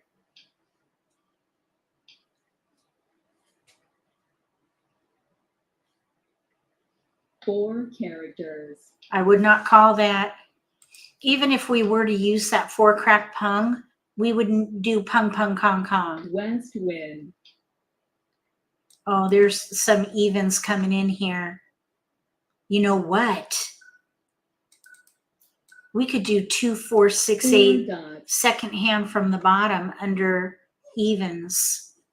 9 bamboos, We have an extra 4 crack and 6, but we have a 2, 8 there. 8 dots, So at the moment, we kind of do have keepers, but there's the second 8 dot. Okay, Dave just got home, so he can 9 take care of Riley. Okay, there's a keeper for us. 2 dots, I would commit to 6, 7, 6, 7, 8. Let's see, 9 4, 5, 6, 7. Oh, you know what? I would be tempted to keep those 4s because the 8 dots 4 that are out right here, 8 dot pair thrown away there, west that wind, is making us very vulnerable at the moment because we need a pair. 9 bamboos, We've got 6, 7, 6, 7, 8. We need a pair of 8 dots and 2 are out. If the 8 dot goes 7 down, characters, okay, we're probably playing concealed and I would not call that for a Kong. We're going to pass. I think we're better off with the concealed hand until we get that 8. Or unless it goes down, 9 of course. bamboos, If the 8 dot goes down, we'll switch and play 4, 5, 6, 7 3 gap hand. characters, There's a 5 though. Now we're not playing a gap hand. So I would probably let the 8 dot go 8 dots, and play 4, 5, 6, 7. Leverage that 4 crack. We need a joker 7 for the 7 bamboos, crack. We need a flower for the 7 crack. We can 4 Kong the bamboos, 6. We need a little help with our 5. 8 bamboos, There's that 1. Let's let the 7 bam go. Look, Smith, 7 bamboos, we have 6, 7, 1 in here. But somebody kept, oh, no, here's the 1. 8 I thought there were characters, 1s going around in the Charleston. Oh my gosh, this dog is insane. Riley, 1 dot, please. Okay. Oh, jeez. 3 dots, Okay, come on now. We need 5 crack. Ah, 2 bam. Do you hear Riley running 2 around? bamboos, Just in case nobody knows who Riley is, this is Riley. That's Riley red right there. dragon, Little poodle. Little poodle Bichon. 1 dot, Bichon, I think is how you say it. Anyway, he's a little nut dog. He's our red little tater dragon, tot. Okay. He is north really wind, struggling though, I'm telling you. Oh shoot, this is supposed to be nitty-gritty. We're not supposed to talk about, we're not supposed to socialize. 1 Shame on me. bamboo, Shame on me, but he's so darn cute. I can't help it. 1 bamboo, All right, we need keepers in here. 5 crack. Come on now. We could also use another joker maybe, or a 7 crack. 1 character, 5 crack would be ideal, actually. There it is. All right. We're 6 back to cooking with bamboos, oil. All right, we're going to let that flower go next. We're ready to pung and kong galore at One will. dragon. Pung and kong at will. So at 54 tiles, we're in the middle game. We have 2 discards. We're a front runner.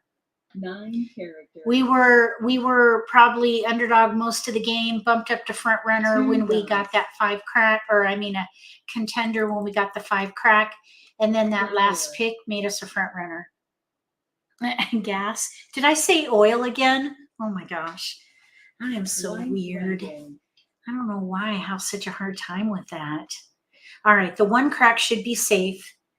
9 Let's see here. The characters. 3 bam. 1 is out. South wind. Okay, 9 dot. None are out. That goes first. So this is 9 where you dot. start looking. You want to hold fresh or the safest tiles for the end game discards. The 1 crack is 6 characters. okay. Here we go. Kong. Kong. Okay, now 1 crack, 2 are out. 3 bam, only 1 is out, so that goes first. 3 bamboo. That has the greater risk. Okay, so now the 1 crack should be a safe discard. Flower. Oh, flower in the end game. Somebody's playing to win. Actually, we're still in the middle game by 1 round of picking. We're still in the middle game here. I would love to pick a ready tile so that we 9 could be ready to dots. win by the end of the 3rd wall. Keeper. We need a keeper.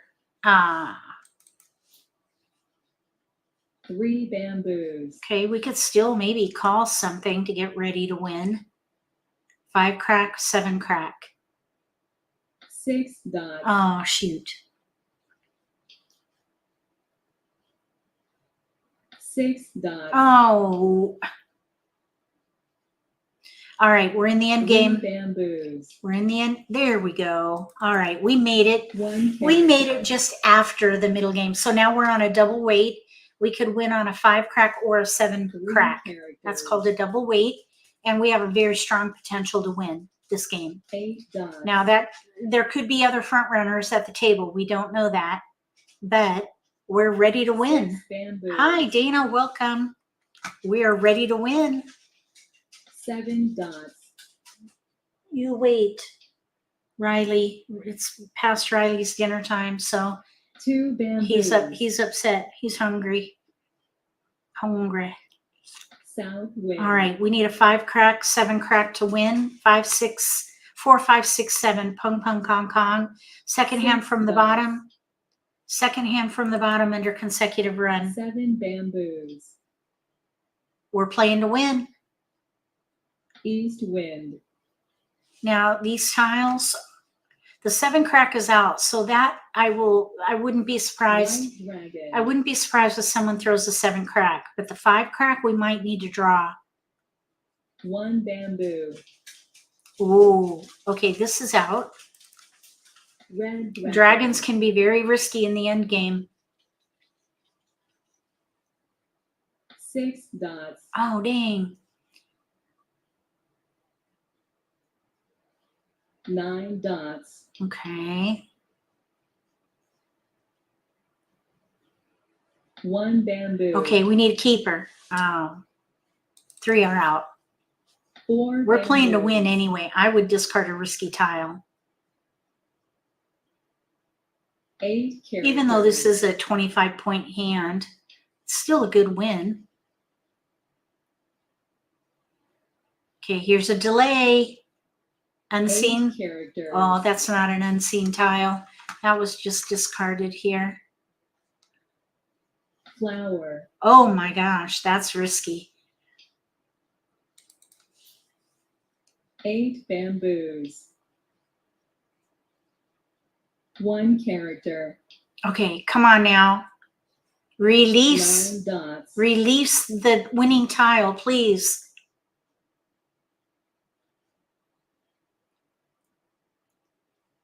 Eight characters. Oh, that's already out.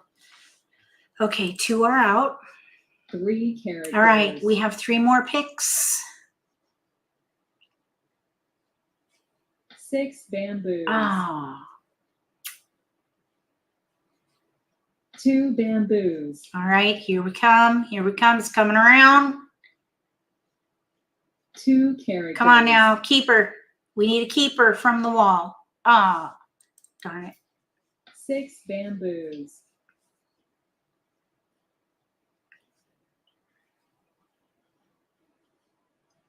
5 dots. I think they threw the 7 crack earlier. Let's see, where is it? Cone. Oh, we get another turn. And now here, 5 characters. oh, there it is. Mahjong. Mahjong. Woohoo! We got Mahjong. Oh my goodness. We waited a while on that one. So we have 4, 5, 6, 7, pung, pung, kong, kong. Over here, they're 1 away from ready. I probably would have discarded that too. I think that was an unseen tile. So a little bit risky. Here, like numbers with 5s. So they had our 5 right there. The 7 was in the wall. Here's 1, 2, 3, 4 dragon. Oh, they're ready to win on a 2 dot or a green dragon. So there was another front runner at the table. Okay, let's squeeze in one more. We'll try to squeeze in one more game if we can. Come on. Hopefully we won't have to wait too long. Thank you for the kudos. Thank you. Thank you, Nancy, JL, Karen. Thank you for the kudos. That was a tough one because we were in between for quite a while till that 5 crack came in. Oh, hopefully we won't have to wait too long because we have only 7 minutes to fit in. No, 9 minutes. Games usually take at least 15 minutes, even longer. I don't know if we have time. I don't think we have time. All right, let's do this. We're just gonna chat. Let me close this. We're gonna leave. Okay, so let's just chat for a minute here. All right, so I have a question for you. We have time now where we'll do just kind of open it up for any kind of questions you might have, but I also want to share an idea with you that I have. I'm going to be testing this in our members only live stream on Wednesday. And it is, I just wondered if anybody would ever want to play at a table in a live stream with me. And you would be on camera, so it'd be like we're playing at the table. Does that sound like fun to any of you? I've been wanting to do a group Let's Play live stream with anybody who would want to be in the live stream. But of course, you'd have to be willing to be on camera. Now, you don't have to have your face on there. You could just have an avatar, kind of like my Hop Toy avatar. This, like this right here. If you have an avatar, you could do that instead of your face if you don't want to be on camera. Okay, good. So Dana says yes. All right. Well, we're going to be testing something because I have a new idea that I'm going to launch. Hopefully, if it goes well. I don't want to announce it. Well, I already have it somewhat announced on the members only side. So I think I'll keep it a surprise. But if it goes well, fun but embarrassing, no, because that doesn't, just because you're playing with me at the table doesn't mean I'm going to win. You saw I didn't win every game that we played. I don't win every game. I lose. I win and lose. As a matter of fact, I played in person just last week and I won several games, but I didn't win every game. Sounds like Wes is your man. Yeah, Wes would get on. He knows how. So anyhow, all right, well, stay tuned for an announcement. If the testing goes well in the members only live stream, I'll make the announcement at the Simply Social Let's Play live stream, or maybe I'll put a notice up on Facebook, because if it goes well, I'd kind of like to launch it on Friday, because this new segment would take place from 5 to 6 before the Simply Social Let's Play live stream. So it would tack on an additional hour to that live stream. And of course it would be recorded because not everybody could sit through 3 hours of Mahjong online. I mean, some people might like it, but it sure will be entertaining, I think. I think it will be really fun. So I'm looking forward to it. So that's kind of a new thing that you could look forward to, an announcement. I think it's going to work. So I'm pretty confident that I'll be able to make that announcement. Let's see here. I can't think if it feels like there's another announcement. I thought there was something else that I wanted to share since we have the time. Does anybody have any questions about today's topic on game theory? Game theory, playing at a deeper level? If not, I guess I will go ahead and sign off. Let me see here. You know what we could do? We could quickly look at what is on next week's topic on the matrix. Look at the matrix and see what the next topic is. Because we're basically restarting the list. So let's see here. Let me just swap screens. And then I'll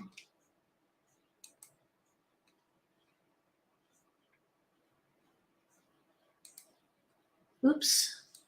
There we go. I'll go up here. Okay, so we just did these two jumpstart zones and then game theory mindset. We're going to do jumpstart KISS, keep it simple. And then we're going to do, profiling players. So we're going to go a little deeper into playing styles, player styles. That's next week. So if you're into game theory, playing the game at a deeper level, come back next week, 4 to 6 p.m. Eastern time, and we'll do more in-depth study on game theory when it comes to Mahjong. American Mah Jongg, any Mahjong is a complex game. Let's see, are we going to be here on Friday? Yes. Why? Is something going on that I'm not aware of? Yeah, I should have an event on Friday posted. Yep, it's on there. I have it on both Facebook and on YouTube. So yes, we'll be present for Simply Social Let's Play live stream on Friday, 6 p.m. But we're going to go live hopefully at 5, but stay tuned on Facebook for an announcement as to whether or not we're going to do this new segment that I will share if the testing goes well on Wednesday. And if you want to be part of any of the sneak peeks or the testing with new content, also you could do get previews into new presentations that I put together, kind of like dress rehearsals for any gigs. Consider joining as a channel member on YouTube and you'll have access to that. And kind of like this new content testing that we're going to do. It's a lot of fun and another way to just get to know each other at a deeper level through the membership. Oh, thank you, Doreen. I appreciate that. All right. If there's no questions, I'll go ahead and sign off for tonight. And we'll be back again Wednesday for the members only Let's Play live stream at 1 from 1 to 3. I think we're going to do a hot seat too. Let me just double check. I think we have a hot seat for obsessed members at 11:30. Yes, we have a hot seat at 11:30 for obsessed tier members. So if you're an obsessed tier member and you want to be on a hot seat, you can jump on. We have one person already signed up. So 2 hot seats are available. So if you sign up, you can be on the hot seat and I'll give you some coaching if you like. Otherwise, we'll be back again on Friday night at 5 or 6, depending on what happens with our testing. All right. I'm going to go ahead and sign off. Thank you so much for being here. I appreciate it very much. All right. If you like this video, give me a thumbs up. If you haven't subscribed to my channel, consider subscribing. Click the little gray bell if you do. That way you'll get notification for when I post new videos and you won't miss an opportunity to learn a new strategy or pick up an insight to the game that could give you an advantage at the table. Between now and the next video, may all your picks be keepers.